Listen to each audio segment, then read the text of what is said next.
Good afternoon, everyone, and welcome to the third event in our new series, Bristol24 Presents, where we've teamed up with the Global Goal Centre to focus on Bristol's journey towards becoming a net zero city.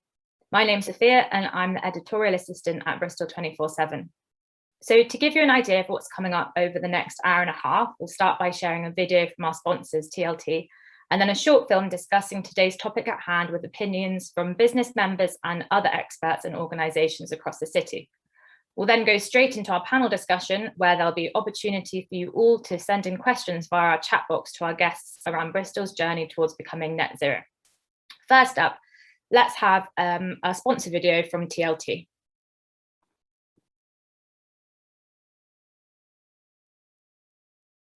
Hi, I'm Maria Connolly, Head of Clean Energy and Real Estate at national law firm TLT, and also the firm's Executive Board sponsor for sustainability. Sustainability is a core pillar of the firm's strategy, and we've set an ambitious target to be carbon neutral by 2025 and really aim to lead the way in driving forward sustainable change in the way we live and work. Initiatives such as Better Business play such a key role in enabling business and communities to collaborate, share ideas, and debunk the myths around net zero. This collaboration is absolutely key to achieving net zero and giving cities, individuals, businesses, and communities the tools they need to really make the change ahead. And as a firm headquartered in Bristol, it goes back to that point about the importance of working in collaboration with communities we operate in and in partnership with like-minded businesses to achieve net zero. Hence, sponsoring the Bristol 24/7 Net Zero event is a great opportunity to explore how these collaborations and partnerships can really support Bristol in achieving net zero status, as well as addressing the challenges at hand.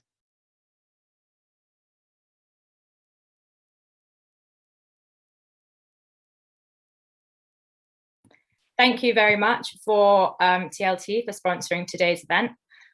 So the conversations we'll be having today feel particularly relevant.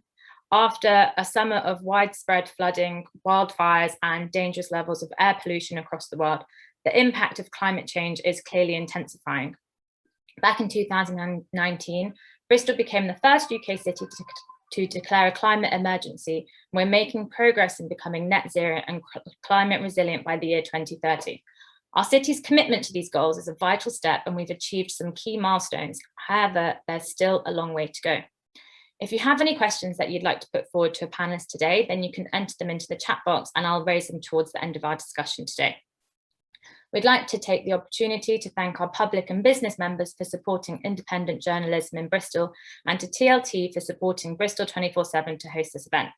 We could not do this without your support. So if you'd like to support Bristol 24/7 personally or via the organisation you work for, then head over to bristol247.com/betterbristol to learn more. And before we jump into our panel discussion, we're going to play a short film with the opinions and expertise of various leaders, academics, and experts, including Bristol Mayor Marvin Rees and our business members on our journey to becoming net zero. We declared a climate emergency and followed it up with real action, the first steps of which included the climate strategy that we're now delivering and the establishment of an independent expert advisory panel on climate change. I also took a motion to the 2019 Local Government Association annual conference, which resulted in over 400 councils collectively declaring a climate emergency and committing to the Global Sustainable Development Goals. So we have since declared an ecological emergency.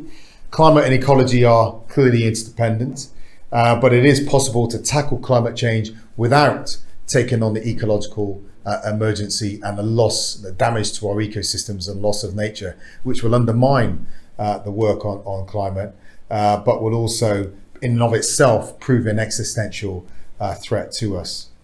We've led by example, reducing direct emissions by 80% as a council, and we're planning that final, most difficult stage to achieve net zero by 2025.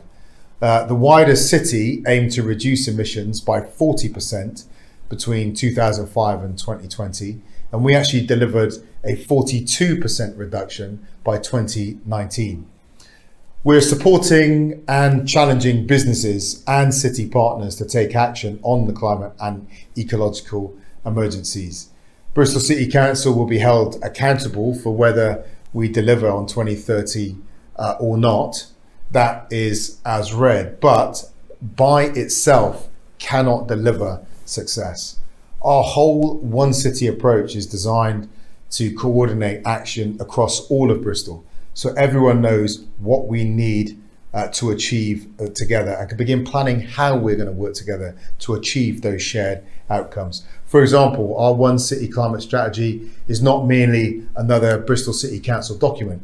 It was shaped, written and backed by organisations ranging from the National Health Service, our universities, business community, Avon Wildlife Trust, our voluntary community sector organisation in Bristol. And we are supporting initiatives like the Business West and Green Capital Partnership Climate Leaders Group, enabling businesses in the city to support each other to become net zero.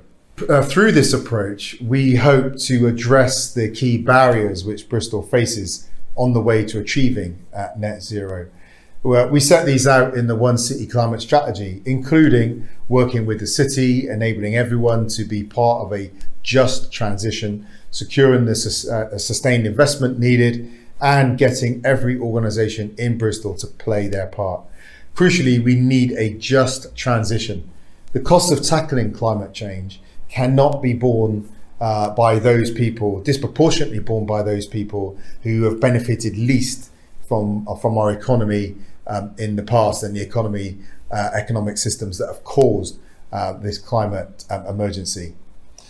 Achieving net zero is a huge challenge. Achieving it rapidly is an even greater challenge, and achieving it rapidly and fairly amongst the greatest challenges of all.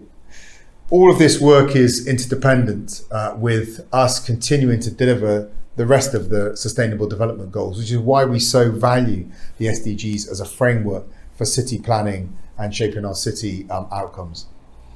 We are championing Bristol nationally and globally. We're looking to tackle the challenges we face in becoming a net zero city and create the right conditions for success. That means working with our national government to create the right policies and regulation, and working with the global climate action community through COP26, where I will be showcasing Bristol's action on climate and presenting the need to have a sustained period of investment in the net zero transition. As well as the C40 and World Economic Forum, we are also working with UK 100 and the National Network of Metro Mayors on net zero, with 6 priorities as set out in the recent UK 100 communique. And they include financing the transition, decarbonising transport, the decarbonisation of homes and buildings, the decarbonisation of energy, the protection and recovery of nature, and local powers. Local authorities need the sustainable finance, predictable finance, and the expertise to be able to drive the innovation and change in real places, not in abstracts, but in real places such as Bristol, Cardiff, Birmingham, Manchester, Leeds, Newcastle, and so forth. So I'm hopeful that with the support from national government, which we anticipate, which we hope will be coming through, certainly through COP, that Bristol and other cities like us can really deliver and give that pace of change the world so desperately needs. Certainly our chances of success will be much greater if we continue to work together within Bristol, but what the world needs is that global networks of cities to work together across the whole planet. YTKO run a number of funded enterprise support programs here in Bristol. Advice around sustainability is a huge factor within these programs. Our support helps businesses embed ethical and sustainable business practices in the long and short term. More practical and relevant education and support needs to be given to small businesses towards achieving the net zero goal. British Chambers of Commerce recently found only 9% of small businesses are measuring their carbon footprint. Much of this is because they don't know how or don't have the resource and time to do so, and this is where we can help. We feel optimistic about Bristol achieving this goal. However, we are a long way away from achieving the 2030 ambitions, and change needs to happen now. If you're looking to discover more about how you can make your business more sustainable, then come along to one of our free workshops. Hello, my name's Nathan Bradbury. I'm a partner in the energy team at Bevan Britton. We are a national law firm, including offices here in Bristol. I also lead our firm's environmental sustainability strategy. As a firm, we calculate and monitor our carbon footprint, and this year we will achieve carbon neutrality in 2021 by offsetting that footprint via gold standard decarbonisation schemes. In addition to progressing ISO 14001 accreditation this year, we have a budget to further support and develop our decarbonisation action plan. This will initially focus on energy and facilities management. It will seek to reduce and avoid unnecessary travel, and we will be engaging with colleagues, raising awareness and supporting other decarbonisation projects. As a Bristolian myself, I'm very optimistic that Bristol will achieve our shared environmental goals with businesses, local government and the third sector working together towards a more sustainable Bristol and wider region. Thank you very much for listening. At the Forest Raven Trust, we're supporting Bristol in becoming net zero by helping plant trees through our DEFRA-funded Trees for Climate Fund, which we launched last December, and working with lots of different partners, schools, organisations, councils, businesses, anyone who wants to get involved in planting trees. The other thing we're doing is we launched our Forest Raven Pledge, which businesses and organisations can get signed up to, and it's an awareness raising tool, but also shows those businesses support for our local trees and woodlands, sustainability as a business, and how they can get their staff and customers involved. So what are we doing to help Bristol achieve net zero carbon? So as the UK's largest provider of student accommodation based here in Bristol, we're really proud to be targeting net zero carbon operations and development by 2030. How can Bristol help businesses achieve net zero carbon? We've all got a part to play in achieving net zero carbon, so whether it's helping businesses share best practice or helping individuals make the changes every day that they need to do, Bristol can play a vital part in helping businesses achieve their net zero carbon ambitions. So what are the main barriers to achieving net zero carbon? So achieving net zero carbon needs long-term thinking, it needs commitment, but I think most of all it needs a real willingness to change. Without these, it's going to be a real challenge to achieve net zero carbon. I'm optimistic that Bristol is a great place to achieve net zero carbon. So I think Bristol is a really genuinely great place for businesses who want to try and work towards being net zero carbon. There's a real sense of change, that change is here and it's happening now, and a willingness to work together and share ideas to realise that ambition of achieving net zero carbon. Food production accounts for 25% of the world's greenhouse gas emissions. So here at Prime Minister, we have to do everything we can to help combat climate change. This will also hopefully help Bristol achieve its net zero status. To make this integral to everything we're doing, we set ourselves a series of goals last year which we're hoping to achieve by 2025. Some of the goals are really ambitious, so we've got one target which is to reduce carbon emissions by 50%, and another is to become carbon neutral by 2025. To give you a bit of an idea of what these goals include, they come under the heading Pies, Planet and People, and they include things like making all of our packaging 100% recyclable, continuing to develop our plant-based range of pies while decreasing the amount of space that we currently give to beef pies, increasing the number of surplus pie donations that we give to Fair Share Southwest, as well as other non-profits, both locally and further afield, and also making sure that all of the energy we're using is renewable. Bristol has a huge challenge ahead to hit net zero in just 10 years. But by working towards our own goals and by continuing to tell our customers and our consumers why what we think we're doing is important, we hope to achieve our own goals and then do everything we can to help Bristol achieve its goal by 2030. For most sectors, net zero means absolute zero. So in my area of transport, it may be possible to offset a small amount of flying, but for surface transport, we have to get to absolute zero. And there's only two ways for businesses or individuals to do that. Change petrol and diesel vehicles to run on electric or possibly hydrogen, and source that electricity or hydrogen from renewable sources, and reduce the vehicle mileage that we are generating.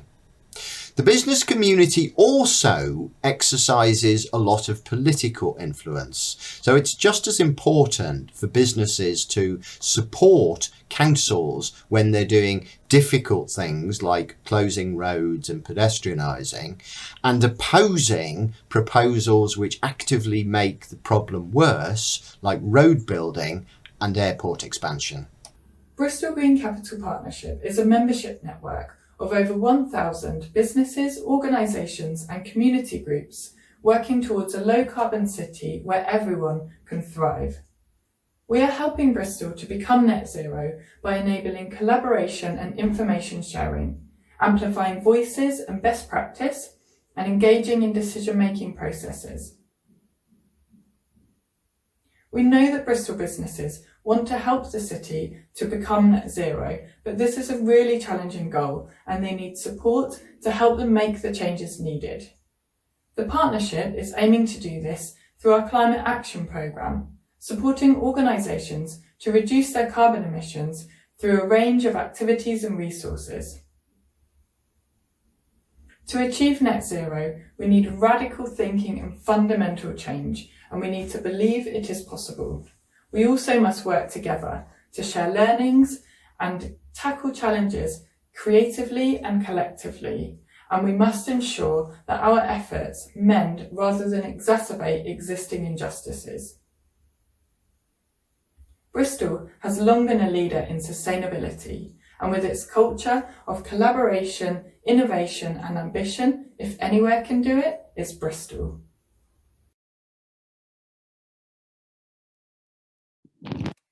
Now it's time to welcome our 4 amazing panellists. Hello everyone, it's lovely to have you here with us today. Thank you so much for joining. I'm very pleased to introduce our guests. We have Jenny Foster, who is the project lead at the Global Goal Centre, who we are teaming up with for today's event. Jenny has worked in sustainability education and campaigning for 15 years. You may have seen the Global Goal Centre's Bristol 17 campaign that Bristol24 has been supporting, which highlights a different local hero every week on their work to address one of the Sustainable Development Goals. We also have Maria Connolly. Maria is the head of TLT, who are sponsoring today's event. With over 20 years of experience in the clean energy sector, Maria leads TLT's cross-discipline clean energy team, which provides innovative legal solutions across the UK. And we also have Catherine. Catherine Piper is the Director of Partnerships and Head of Sustainability at Future Leap, which you may have seen located at the Carbon Neutral Hub on Gloucester Road. Catherine oversees sustainability at the hub. And last but not least, we have Olivia Sweeney, who is an environmentalist and one of Bristol's Black and Green Ambassadors, a project that explores the intersection of climate and racial justice by connecting and celebrating diverse community action for the environment.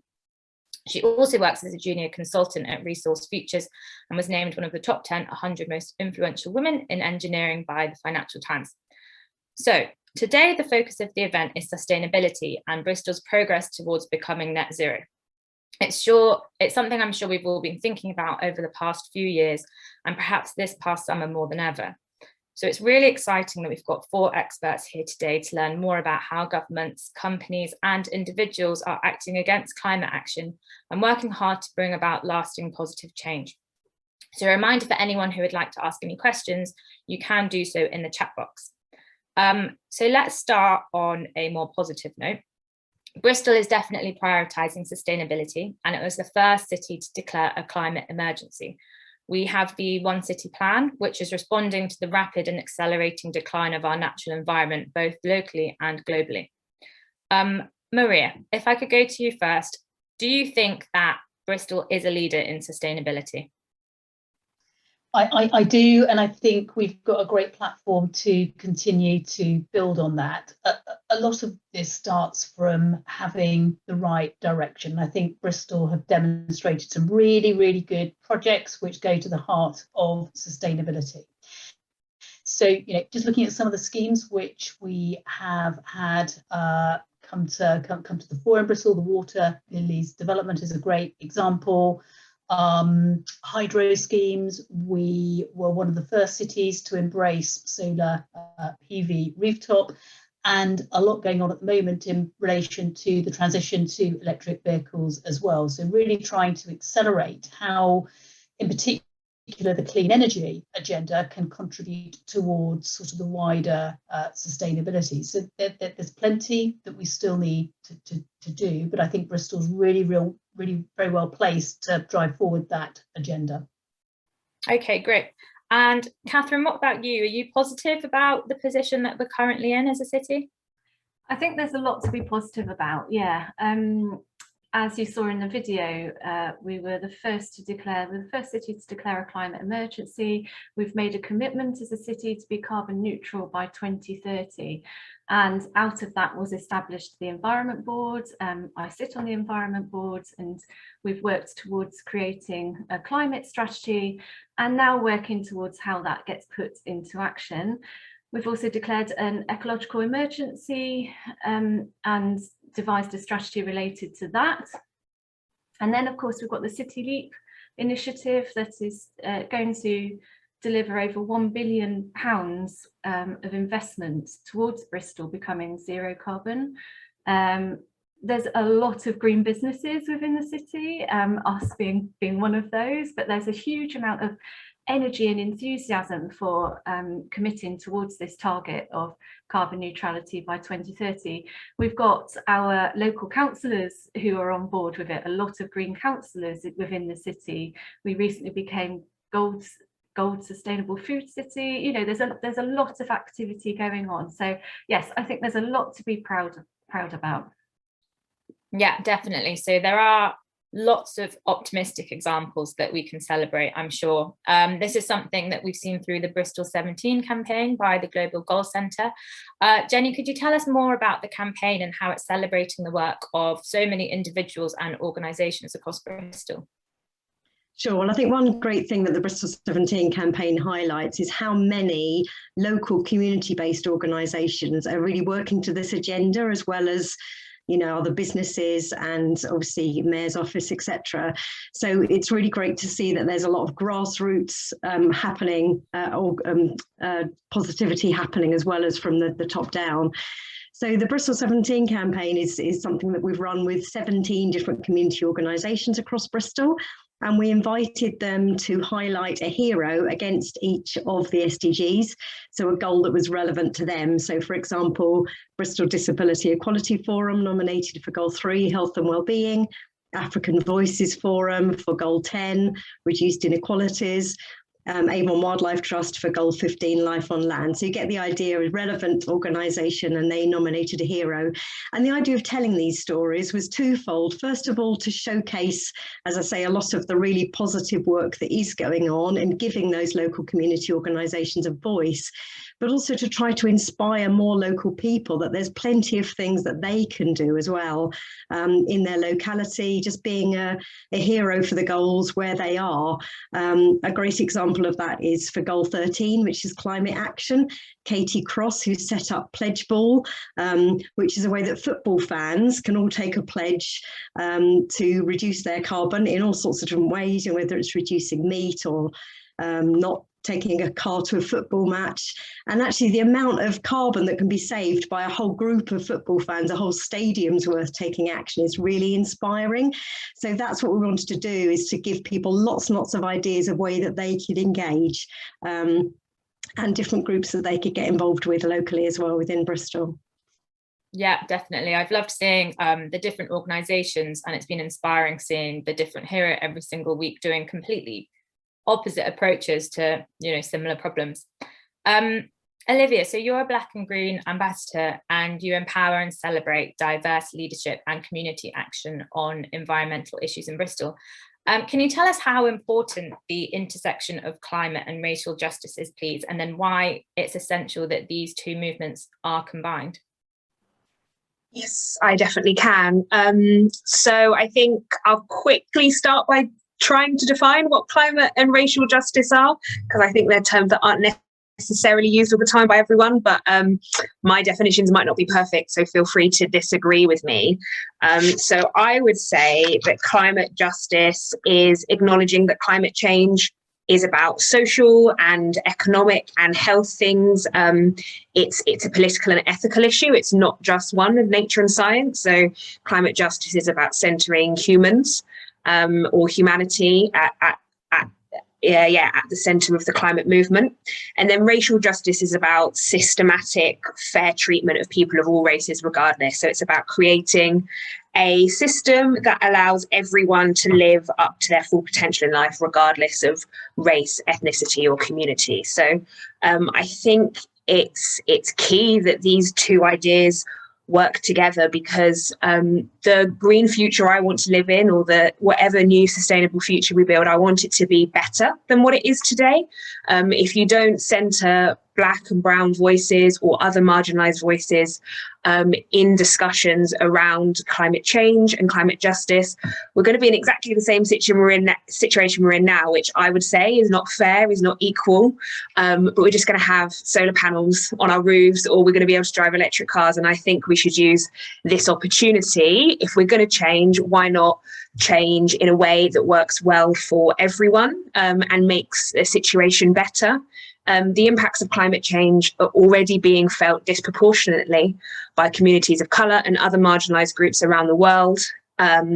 Yet these are the voices that are being shut out of the conversation. So I think there's a disconnect there that's happening. And if we're going to listen to solutions and learn from people who are actually suffering from the effects much more now than we are necessarily in the UK, around the world, we need to centre different voices in that conversation. I think this again comes to your first question, which was, is Bristol a leader in sustainability? And that makes me a little bit tense, not to say that we're not on a UK stage in kind of a global north stage, but I think, again, if you're leaders around the world of sustainability, we need to think of countries in the global south that are doing, their footprint is just much less than ours. They're doing things much better. So countries like Nicaragua and Gambia. And I think there's a little bit, it's a little bit worrying when countries and cities within the global north are always prioritised as the best for sustainability, when we are definitely making a bigger impact. It's not to say that we're not making strides. I just think sometimes these things need to shift. And you need to look at things through a slightly different lens. Yeah, okay, so there's definitely a long way to go. But so to achieve net zero by 2030, as you said, Olivia, it's going to require an unprecedented rate of change, making sure that the newest and most innovative green technologies will become the norm. I think I'm going to open this question up to everyone. We can go around. What innovation are you seeing come from the city's climate strategy? And then how are you supporting green innovation through collaboration with your own organisations and within your own sector? I don't know if anyone wants to answer first. I'm happy to kick off, Sophia. So I think collaboration is absolutely key here. And the message that we're trying to give more widely is that we want to raise awareness. We'd like to sort of bring people together, and, you know, every effort, if combined collectively, could make a really considerable difference. So I think that starts at individual level, but bringing organisations together to really drive the acceleration towards net zero is going to be key. And I think sometimes there's quite a lot of noise around sort of sustainability, but it's about taking action. It's about taking meaningful action so that we really do get to net zero well before the government's target of 2050. And I do think technology will play a really key part in that. And if we just wind back a few years, we've seen great progress in sort of clean technologies. So we've now got a position whereby wind and solar are pretty mature sectors within the clean energy space in the UK. It wasn't that long ago that we only just started seeing battery storage, but you combine sort of what battery storage can do in really, you know, got a constrained grid in the UK. We need more battery storage to really harness that power and then get it back to the grid when we really need it. And that technology has advanced massively just in the last 5 years. And that's before we sort of go on to even sort of greater strides in EV charging, or indeed hydrogen, and the role that hydrogen is going to play in relation to the sector, transport, and everything else. So I think technology will play a key part, but the more that we can do from a collaborative perspective to really drive forward that action and push the agenda, I think that's what's probably going to be one of the greatest influences. Yeah, I completely agree with Maria, and from Future Leap's perspective, that is exactly what we're all about. We're all about collaboration and innovation. So for example, we're trying to walk the talk as much as we can. We've got our carbon neutral sustainable business hub up on the Gloucester Road, and within that space we're showcasing innovative technologies that we hope other businesses and the general public might be able to take on board. So we made a commitment to be carbon neutral by last year, which we achieved. So we took our gas boilers out, we put in air source heat pumps, we've got a mechanical ventilation heat recovery system. Our flooring is made out of ghost fishing nets they've been taken out of the ocean, and then they're carbon neutral in their operations to turn them back into flooring. We've got thin film solar in there that you can come and have a look at. Ground source heat pumps all being showcased within that space. And we really want to bring that to be the one-stop shop, for all businesses to come and think about what they might be able to change. And then on the collaboration side, we've got the Future Leap network, which is a subscription-based network. You can join as an individual or as a business for the year, and you get to speak to our business community manager about where you are on your sustainability journey, and then we can help to make introductions within our wider network to help you progress along on that sustainability journey. We're not going to be able to do it independently. We need to work with all the expertise around our communities and within our business communities to be able to achieve net zero. So it's quite an opportunity. It's really great to be able to sort of make those introductions and help businesses to push forwards as fast as they possibly can. And just before I stop, just to give a quick plug for our Festival of Sustainable Business, which is happening on Tuesday. So what's that, about 5 days away. So I have a discount code, which I'll let you know a little bit later, for all attendees today. So that is, again, we're trying to accelerate progress towards sustainable business practices, and various different seminars, both online and physically at the Bristol Hotel, that people are very welcome to come along and learn a bit more about.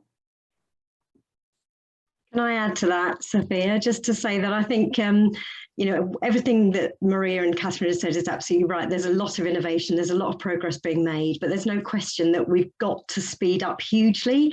And we're only going to do that if we get so many more people really taking action and taking it seriously and understanding what the issues are and how they personally can act, because I still think there's a lot of people that just don't really know what to do or feel overwhelmed with it, or it all seems very much about giving things up or about very expensive options that they can't afford, which is a legitimate concern. And so I think the more that we can share ideas of money saving as well as energy saving, because there's a lot of situations where there are easy wins to be made. So for example, one of our projects at the moment is about fast fashion. Well, most of the things that you can do in the area of fashion, which is responsible for 10% of global carbon emissions, that take positive action for carbon also save you money. It's about buying less, it's about repairing, it's about sharing clothes, it's about buying secondhand. Well, they're all affordable for everyone. And I think we need to be talking a lot more about these very affordable solutions, as well as about some of the more expensive things, which we don't really know how we're going to fund, like putting in heat pumps or whatever, replacing heating systems. So we really do need the conversation to be about those very, very human lifestyle changes as well, and enabling people to find ways that they can take positive actions that actually benefit them, so that it becomes a really positive conversation, not one where people feel overwhelmed and not able to play a part in it. Yeah, definitely. Olivia, how would you say that Black and Green ambassadors are supporting green innovation? Are there any projects that you're personally working on at the moment? So yeah, Black and Green Ambassadors, as you introduced, is all about leading, connecting and celebrating diverse community action that's kind of already going on within the city and amplifying what's that and making the impact better. So I particularly am interested in clean air. So I have a project around clean air. My colleague Roy is particularly interested around access to green spaces. And I think what's really interesting in this discussion, as Jenny's just said, my other colleague Sia is talking to people and learning from different communities' cultural heritage about how that influences sustainable practice. So I think that very much speaks to what Jenny was talking about, where sometimes technology isn't necessarily the solution, and there's a lot we can learn from and celebrate both within history and within different cultures that can allow us to live more sustainably. So it's not to say that technology doesn't have a place, but I remember hearing a quote, I believe from Chris Stark a few years ago, that said all the technology we need to create our green future already exists. It's just that it's not accessible to people, or people don't know how they can use it in their day-to-day life. So I think that innovation, so to speak, is where Black and Green sits, in bringing communities along that journey and celebrating the things that they already do, always have done, always will do, that are part of that green solution, that just haven't necessarily had the branding of being a sustainable practice as such. Yeah, so I feel like a key word here is definitely action and collaboration. It's so important to work together, different stakeholders, partners. So as mentioned a few times, Bristol has declared a climate emergency and has since released the One City plan, so we can move towards a net zero future. Do you think there is enough innovative and tangible action that's come from our governments, or do you think there's a risk of it being bold words with maybe a lack of actual change? Again, if anyone wants to jump in first, please do. I'm happy to again kick off on this one. This only works if you've got government support and regulatory certainty. We'll all remember not so long ago when the subsidies for clean energy were withdrawn, and that had an absolutely major impact on the ability for a short period of time, but for the ability to really get these projects funded, built and onto the grid. So I think there has been a turning point since that rocky period a few years ago, but it only works if you've got that regulatory certainty, because that's what gives the investors the confidence to invest in these projects and to really drive it forward. So I think 2020 was quite a moment actually when the government sort of set out its sort of 10-point plan and direction. But I think you're right, Sophia, it needs to be more than that. We can't just have a position at sort of government or policy level where it's just about sort of words. There needs to be that continued support, that continued commitment. And I think we are starting to see some of that, some kickstarting, whether that's a new technology or something like that. But I'm sure there is much more that the government need to do, rather than just sort of set out the ambition to get to sort of net zero. There needs to be a much more directional approach, in my view. Yeah. Anyone else think that, maybe there's been a lot of talk and less direct action that we need to pick up on? I'd like to say locally that I think, we have got all the right people around the table making the decisions, and that's what's really encouraging, that it's not just local government that are trying to take this forward. It is actually a consortium of everybody speaking together, and that's really, really hopeful. But there is an awful lot of it that unless we get support from central government, we're just not going to be able to afford to do it. So it's been really encouraging to see some things, like more pedestrianisation, like Cottam Hill and places that have been closed off to traffic. It's really obvious signs that, things are happening locally to try and move people away from driving through the city, having electric scooters. So quite a few things that we've been able to see immediately, which is fantastic. But in terms of things like retrofitting homes, if we don't get the support from central government for those kinds of things, I just don't see how we're going to implement the things locally that we need to be able to get to our target of net zero. Catherine, what are your thoughts on this? Yeah, I would echo what Jenny says about how it's great that it's a one city approach in terms of what we're doing here within Bristol. We need to be supported by central government to be able to achieve what we need to achieve as a city. And I guess the good thing is that they're receiving a lot more pressure from various different, very respected people about how this has to be a priority. So, you know, anybody who comes to the Future Leap events will have heard me quote Mark Carney many times before. But Mark Carney says that businesses that don't adapt will go bankrupt. So no government wants, you know, that to be the future of their economy. You know, we've got the UN Secretary General saying that this is code red for humanity. So there's lots of very influential people who I really hope are going to sort of shift the position of our central governments.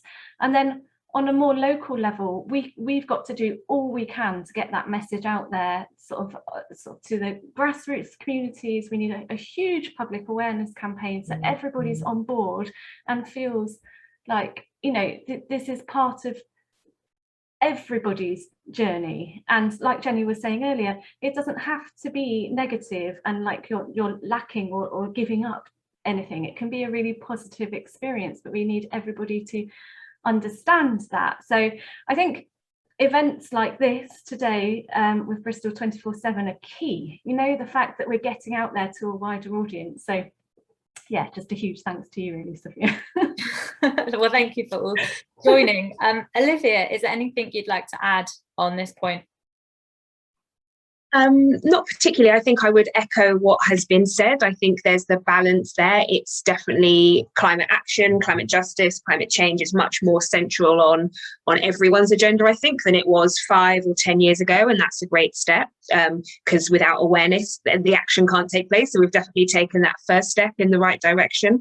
I think there's such great action happening within the community in the third sector, and that is underfunded. And collaboration was one of the key words, and we don't want to create an environment where we're fighting for pots of money. In order to work together, there needs to be enough funding for everyone to flourish. And I agree that some aspects of knowing what the future holds allows that to happen much better. And I think with central government, you've got to look at the actions that they are taking in other sectors, in other areas, and they're not necessarily taking the same steps. So I think you do have to question how much of a true priority it is to people. But then I would agree completely with Catherine that the ideal world is that climate action isn't something separate to life, to living. Environmentalism isn't a different thing. It is just what we need. Everyone needs to be considering in all decisions. To make decisions that are better for people and planet. So there's definitely a further step that needs to be taken, but we've made progress. Yeah, definitely.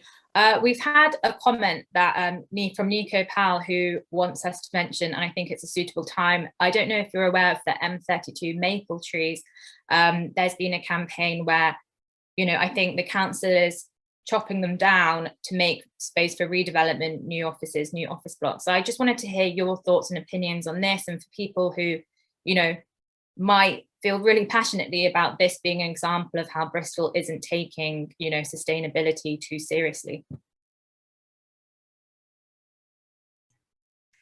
I think we need to value nature and do whatever we can to ensure that nature is a priority. However, having said that, I used to work for over a decade in homelessness and housing, and I completely understand that there's also a requirement for housing, but it needs to be, in my opinion, it needs to be very carefully planned. We've got a lot of empty buildings within the city. I know there's a lot of work going on there around looking to sort of redesign those so that they can be used for housing. We need to look at brownfield sites, and just try and think as much as possible about ensuring that nature is the priority. I think, just wearing my real estate hat here, we're in an interesting point of time, aren't we? Having sort of had the past 18 months where not everybody, but a lot of people have changed their own sort of working arrangements from being in a city in an office to working from home. Lots of organisations now thinking about what that hybrid model might look like going forward, and how we can all be smarter actually in relation to our cities going forward. And there's lots of talk at the moment about sort of creating hubs, but I think sustainable hubs, ones which, you know, in cities, but ones which really look at sort of all the environmental things and sustainability things. But perhaps the thing we haven't really touched on is that wider social impact. And I think that sort of social impact side of things is just going to be so important in dictating how we all do operate, as you know, in our lives. And I think that's a great point. You shouldn't distinguish the two. It's how we operate. But I think we're at a change point actually, and still sort of working through what the future will look like. And I don't think we'll land on any sort of position just yet, but I think our cities might end up looking a little bit different to what they did previously, but really taking on all of the things that we've learned that the pandemic has, you know, positively contributed to sustainability, because we've travelled less and everything else. But it's striking that right balance. But I think there's a role for absolute sustainability to be at the forefront of when we are sort of planning our cities and new developments and everything else. So yeah, be an interesting space to watch. Yeah, absolutely. So Maria, I want to go back to you again now to ask about your insight from a legal perspective. How can law firms really ensure that businesses can enforce more environmentally friendly choices? Sure. So I think law firms, perhaps traditionally by their very nature, sort of quite paper heavy. There's been a massive move away from that in for many years actually. So already having embraced that sort of change. We have sustainability at the forefront of our strategy. So, you know, ensuring that it is board-led, board-sponsored, and really just ensuring that the decisions that we make at strategic level have sustainability at the forefront of it. Like many others, we've gone through, I mean, the first thing is, what is your carbon footprint? So, you know, understanding what your scope 1, 2, 3 emissions are. Once you understand that, you can create your baseline. Once you've got your baseline, you can then absolutely put in place initiatives which will make the biggest sort of contributor to change. And I think, like many professional services firms, it comes down to supply chain. So, you know, majority of sort of professional services carbon footprint will be down to their supply chain. So it's about them working with your supply chain to ensure that sustainability is at the front of that, looking at that through procurement processes and everything else. But we're a people business. So what this comes down to is the engagement of our people. And you know, we're really fortunate, we're professionally passionate about sustainability agenda at TLT. We've introduced a green car scheme just to sort of encourage alternative ways of those who are driving. We've got our own sort of clean energy, so solar PV, battery storage, EV charge points for those who are sort of familiar with our building at 1 Redcliffe Street, and about to occupy out of region, but one of the most sustainable businesses in Scotland. So, you know, all of these things that we're doing, but it's the employee engagement, it's the partnering with organisations, and you know, having these conversations with clients and really helping to, you know, just drive forward some things in the legal sector. Even looking at sort of legal drafting. So we're involved in what's called the Chancery Lane project, and that's about how we can really sort of push sustainability in a legal drafting sense. So plenty, but I'm just, you know, very grateful for the huge amount of passion and engagement that we have from a sort of TLT perspective. Catherine, so you also work very closely with businesses. What is your experience there? Is it something that you found that lots of businesses are keen on to prioritise sustainability in Bristol? Yeah, I mean, I guess it's a bit self-selecting. Businesses that approach us, the Future Leap Network, are approaching us because they're interested in what they can do around their sustainability. So yeah, I've probably got a slightly skewed experience, but it's amazing how many companies are now approaching us. It is hugely busy, wanting to know what they can do, joining the network so that they're attending our events at a discounted rate, so that they're having those bespoke introductions that I told you about, so that they're getting discounts to attend have our sustainability consultant look at their carbon footprint. Just on carbon footprinting, to go back to what Maria was saying about getting your baseline, that's hugely important around target setting, but also, you know, it can take some time to get your carbon footprint, so don't let that stop you taking action, you know. So keep on pushing towards this. Is a climate emergency. We need all action to be happening as soon as possible. Yes, get your carbon footprint done, and we've got an amazing consultant who can support with that, but keep on doing those actions. But I've gone a bit off script. You were asking me about what businesses can... I was just wondering about, yeah, working with businesses and their reaction and their kind of, you know, enthusiasm to take hold net zero and sustainable policies. I guess whether that's, yeah, for you, it's been really inspiring and encouraging to see, or if you're kind of aware that there's still many businesses in Bristol, in the city, that you could be working with, but you're not, for example. It's a mixture of the two, I would say. I mean, we put on these weekly events where different businesses talk about what they're doing around sustainability, and we never struggle to find speakers, you know, and there's usually about 4 speakers per event. So there's a lot of activity going on, but that's still just a small proportion of all those businesses that are out there in Bristol. And, you know, we've got a long way to go before everybody's on board, I would say, which is why I would maybe refer back to that need for much more sort of public engagement as much as we possibly can. Yeah, and going back to a more individual level, I guess, Jenny, the Bristol 17 campaign's been really amazing. What's it told you about, you know, people working on an individual level and wanting to create, you know, long-lasting change from the ground up? I think public engagement is really key, and that's absolutely what we're about. And we do need more creative solutions, I think, because I think people have reached the stage of information overload. You know, they've heard the news stories, they've probably watched David Attenborough. And actually, we just need to find much more fun, creative ways of engaging people in what a fairer, greener future actually looks like, and imagining that and how they actually can play a part in that. So that's absolutely where we come in, and where, you know, lots of different grassroots organisations are working as well. So I would encourage people to come and look at our website, globalgoalscentre.org, for the Bristol 17 videos. Have a look at those, and on all of the pages there's lots and lots of different ways to engage with those different community organisations and actions that can be taken. Specifically for businesses, we're in the process of setting up a resource hub, a searchable resource database on our website, which will be for educators and for businesses and for students and for the general public to find things by goal or by theme, like fashion, food, or whatever, to take volunteering opportunities.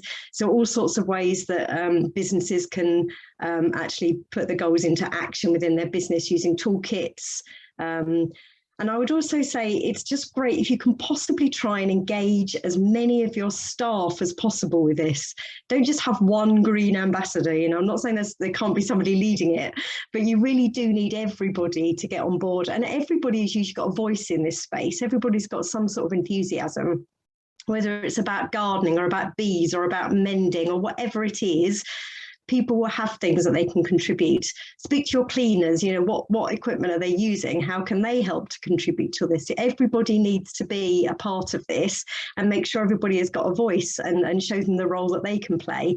There's a wonderful example of Cascais Council in Portugal, city council, that have trained every single one of their staff across the whole council about the Sustainable Development Goals, and helped to identify different champions for each goal.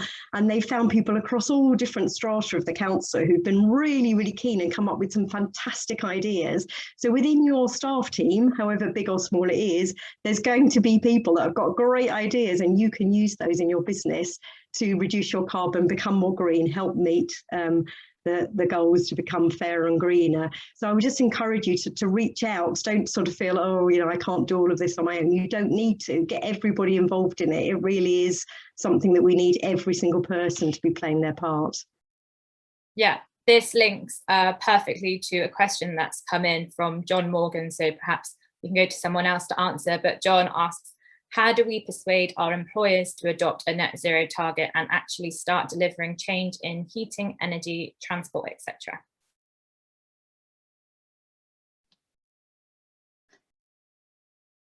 In an ideal world, we wouldn't have to persuade, because it should just be something that is about doing the right thing. There's so much talk about this agenda.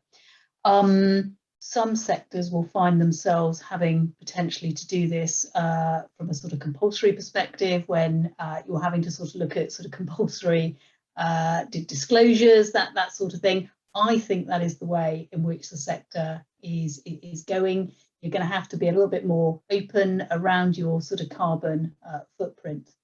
As Catherine quite rightly says, it takes a while as well. We know that from our own experience, to gather the data in the first place. And we haven't got time to sort of wait for all of this to happen. It's about running these things in parallel. So in the same way as other things are just on sort of the forefront of an organisation's agenda, sustainability needs to be. In my view, there isn't a choice about it. It should be, and employees want it. And you know, it comes back to that engagement piece. But the generations coming through, they perhaps choose their employers on these sorts of grounds well above some of the other factors that we might have seen a few years ago. They want to be working with like-minded organisations.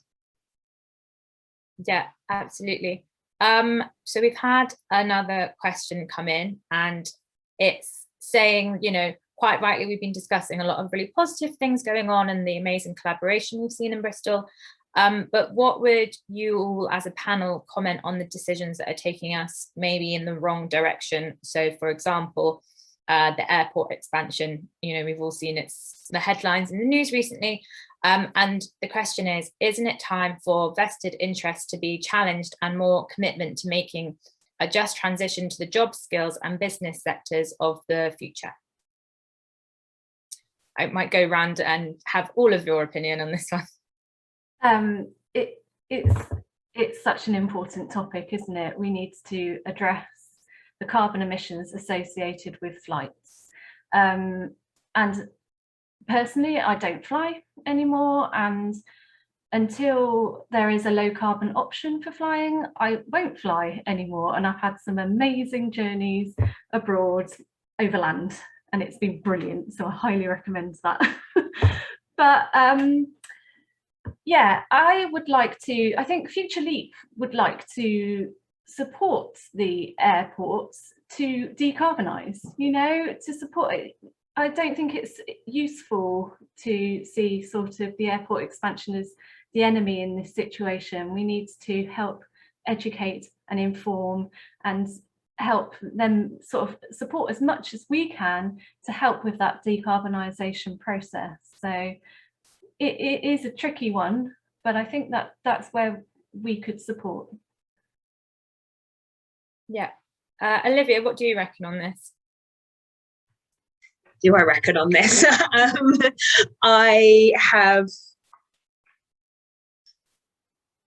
Flying is such a big thing when it comes to carbon impact, and there's a massive imbalance in flying, in who takes flights and what people take flights for.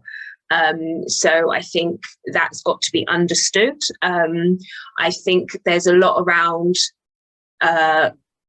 alternative options, being cost effective, being accessible to everyone, and conversations that I've had with people, not necessarily, this is not about the airport expansion as such, just about flying, is people have family around the world, and access to family and home is really important. So I don't think banning flying, for example, is the way to go. I think there is a world in which everyone has access to, say, 1 flight a year, as opposed to a few having access to 100.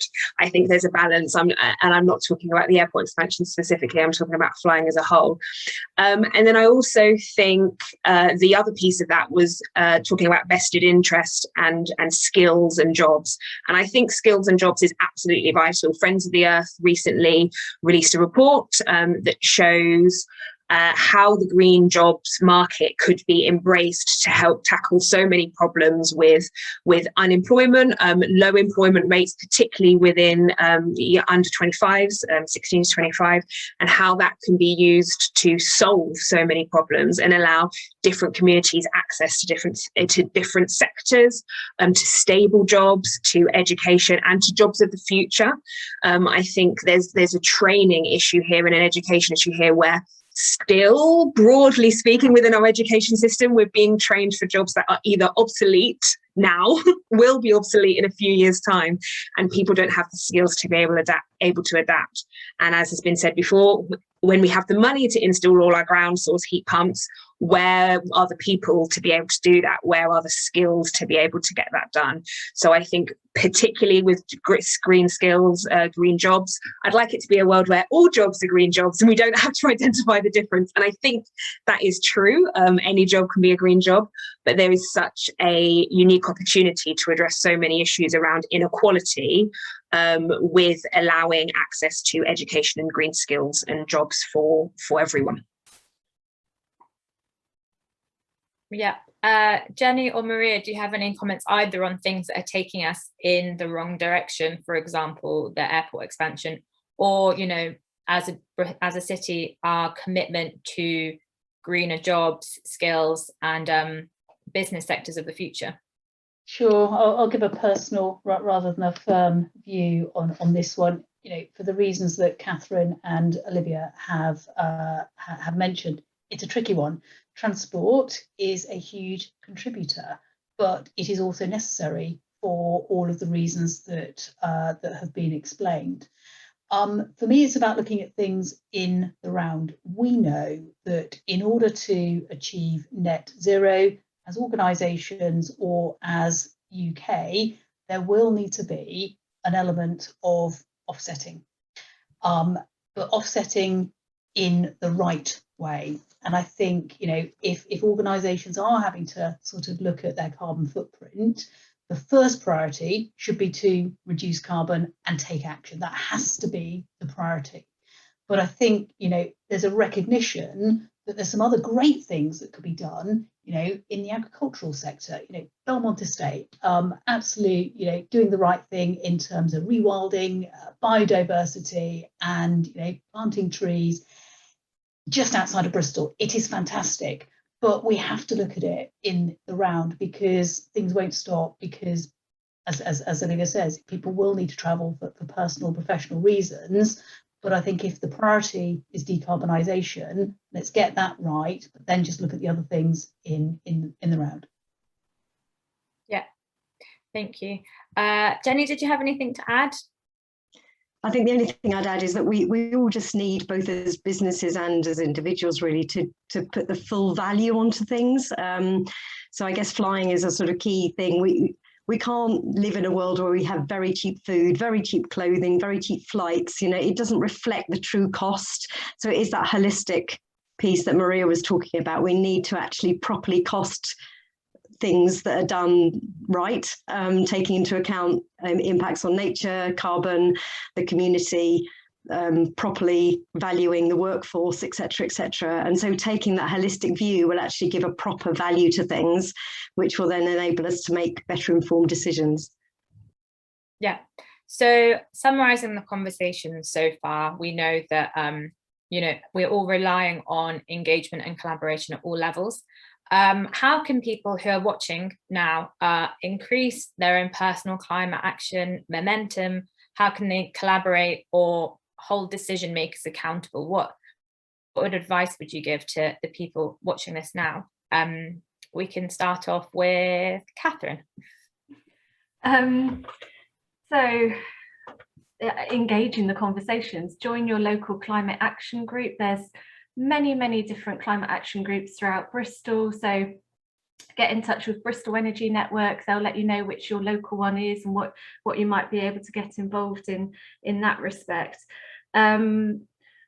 Become a member of the Future Leap Network and sort of come to our events and find out more about what you might be able to do in terms of actions.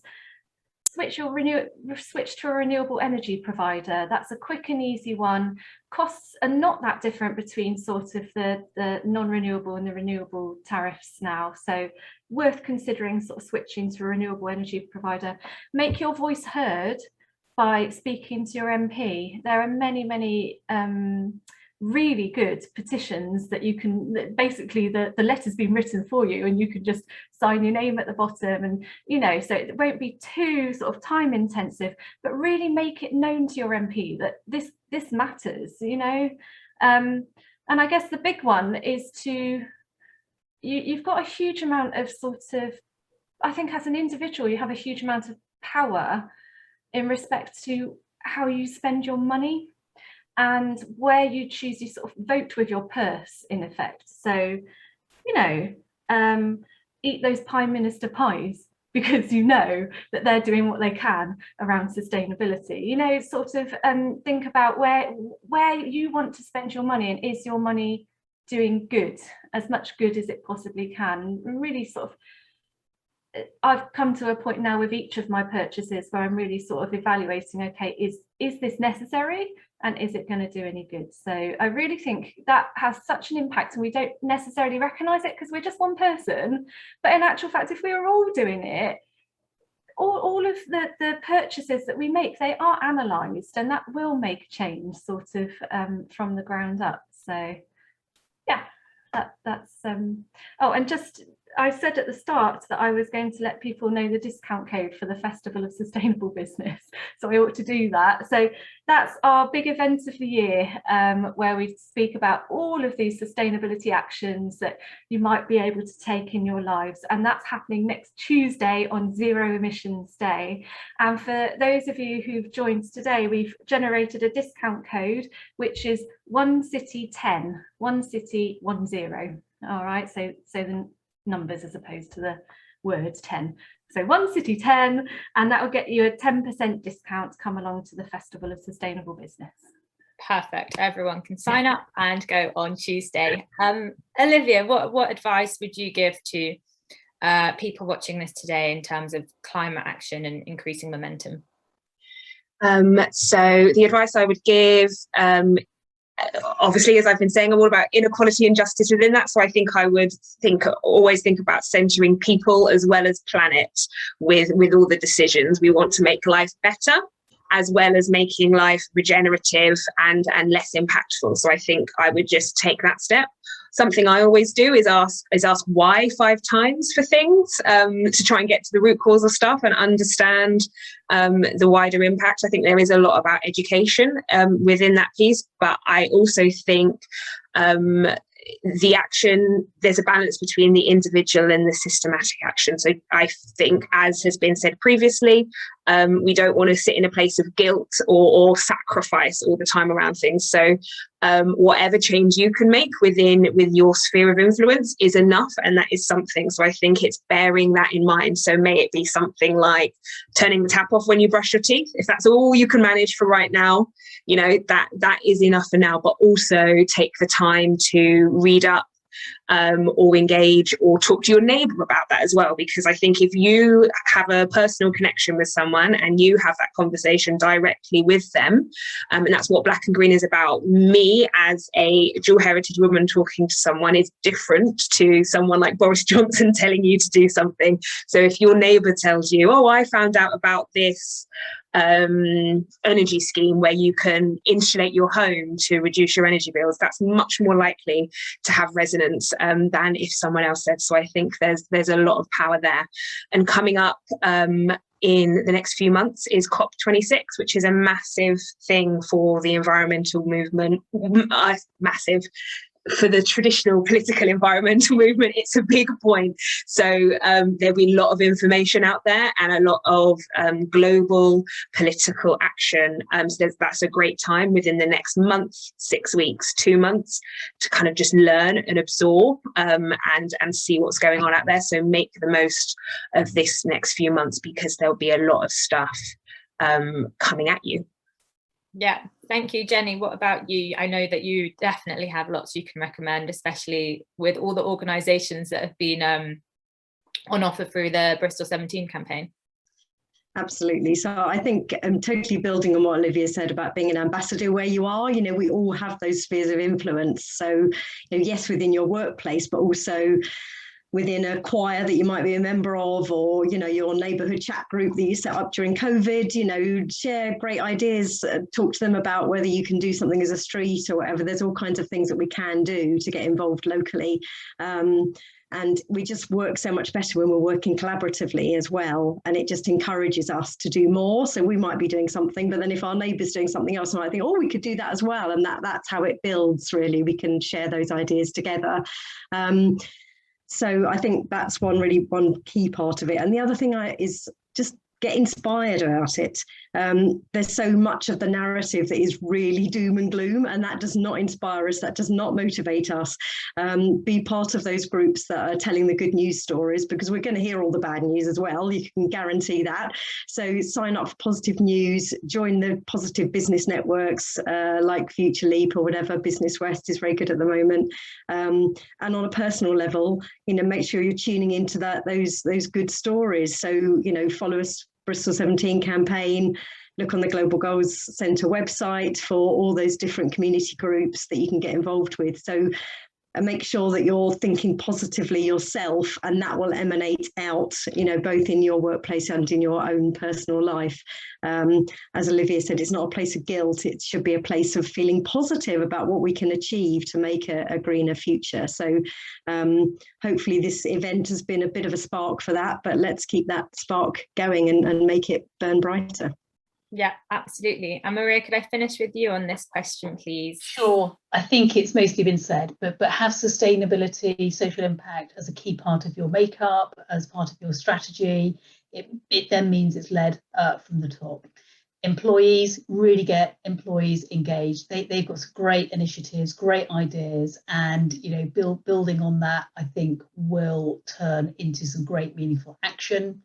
Look at your supply chain, turn up the dial a little bit on your supply chain, because, you know, that is a big contributor to your organisation's emissions. So really think about that in terms of your own sort of carbon footprint. And then it's the buzzword of today, isn't it? It's collaboration. Let's work together in relation to all of this, and I think we'll get to some really significant change well before we need to. So that would be my summary. Perfect. We've had a couple more questions come in. I'll see if we definitely have time for one of them. This is from Iris Partridge, and she's asking, how can Bristol prioritise becoming a carbon net zero fair and thriving city when decisions at local government level are still being made with GDP growth at its core? So who would like to come forward and answer that one? It's such a tricky one, isn't it? Because it's sort of so much larger than, you know, our local area, and it's even bigger than our nation. You know, you're talking about a whole system change, which is, I mean, I don't know if Iris has read Prosperity Without Growth, but if you haven't, do, because there's a lot of talk in there about how we need to think about this in a different way and not always be linking to GDP. I don't know what the answer is in terms of how we can sort of make that change. I think in the shorter term, my suggestion would be that we actually use that system. I mean, it's controversial, but put a value on nature, you know, if we're stuck with the GDP sort of system at the moment, then let's use it to our advantage. So carbon taxation, for example, or ensuring that nature is as valuable as putting a building somewhere or running a road through somewhere. You know, just use that system as much as you can to your advantage so that we can have a climate positive future. Yeah, thank you. Also, we've had another question in, if anyone would like to take it, from Davina Gilbert, who would love to know more about how the One City Plan integrates all levels of society. I don't know if anyone is a pro on the One City Plan. I do know that the One City Plan has been put together with a wide consultation. It's not just a top level document. It has actually happened in consultation with a lot of different community groups. But having said that, I'm sure there's all sorts of people that don't even know that we have a One City Plan, let alone have had a voice in it. But I guess that's up to us to try to get the word out there a lot more. And just to, you know, work alongside different communities around us. So, you know, all of us as organisations and businesses will have neighbourhood groups that are close to us. Can we involve them in what we're doing? Can we talk to them about our plans to reduce our own carbon? And the fact that the One City Plan is about all the sustainable development goals, it really pulls in everything that Olivia was saying earlier about being fair and just, as well as just being greener, but it is actually all coming together. That's what those goals are about, the interconnectedness of them. So you have to look at all of these issues through the lens of all of those different goals, not just the carbon one. And that is a really, really important way to work. So in that sense, I think the One City Plan does really embody everything that we're talking about and not just be looking at growth, because it looks at health and well-being, it looks at education, it looks at gender equality, all those other issues too, which is so important. So I think in terms of engaging people on the ground, across all of those goals, there's going to be something that people can engage with and get excited about and want to play a part in. So I think it's really worth talking about all of those goals and the One City Plan as much as we can on a wider platform.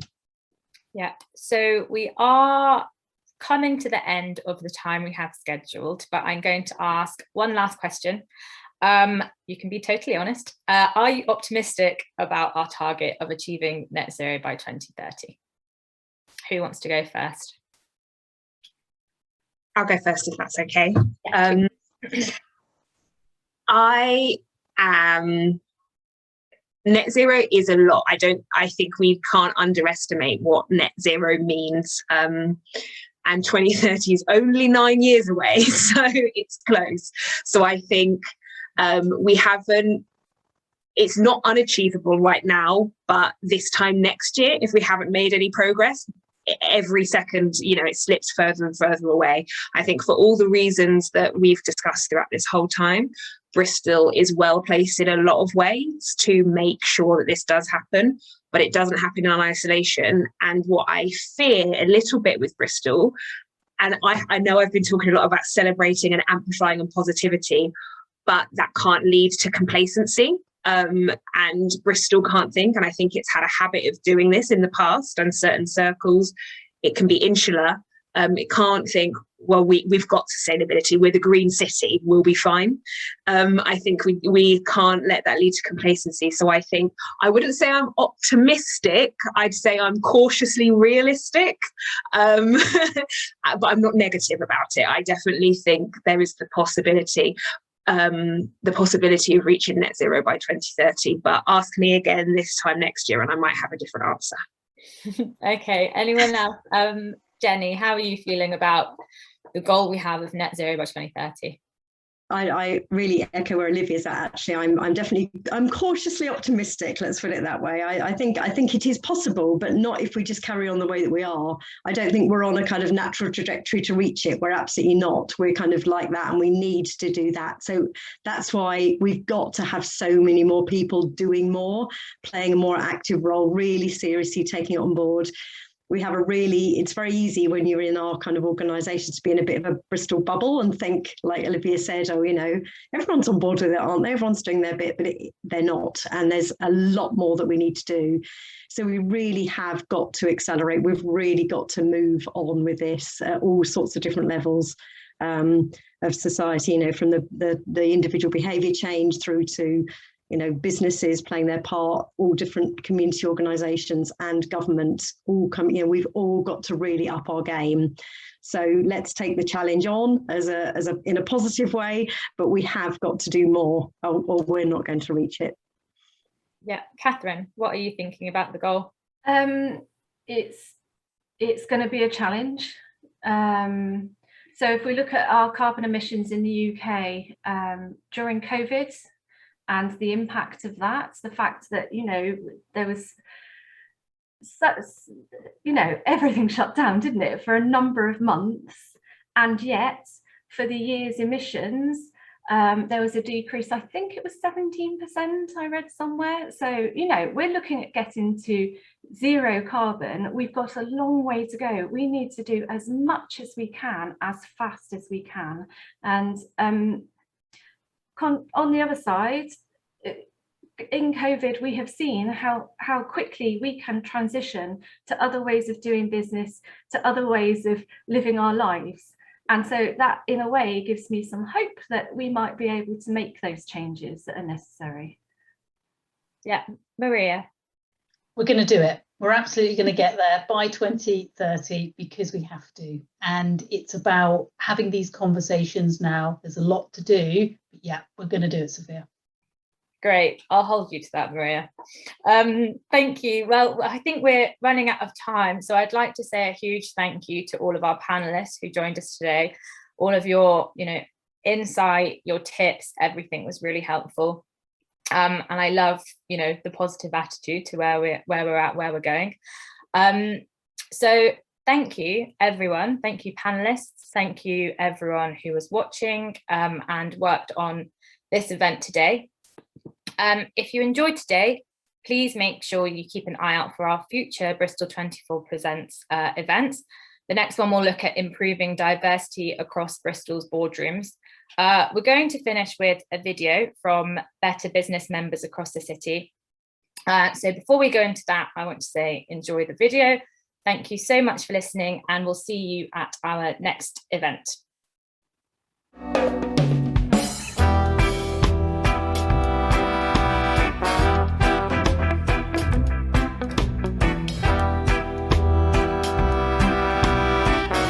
Bristol 24/7 for me are a really powerful organisation that are connected throughout the city, and they provide a voice for people in the city. And in a relatively short amount of time have become a very trusted outlet. They provide a very vibrant kind of reporting across the city, and people really value that. We love that Bristol 24/7 see their role as greater than just that of a media outlet, and they very much try and play an active role in helping to drive a better Bristol, and that's why we're part of this.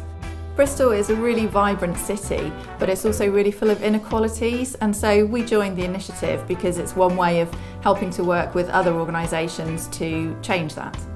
We also know that no one business or organisation can change the world on their own, so collaborative initiatives like this one are essential for driving forward positive change.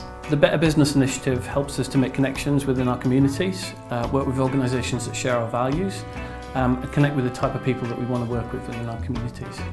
And this provides a platform for those organisations to come together and collaborate and hopefully have a bigger impact because they're working together to achieve these things.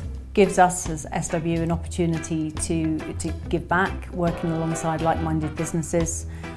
I really love what Bristol 24/7 does for the city, and the Better Business part of that has been brilliant for us. It's a chance to meet with other businesses. Being part of Better Business is a win-win situation.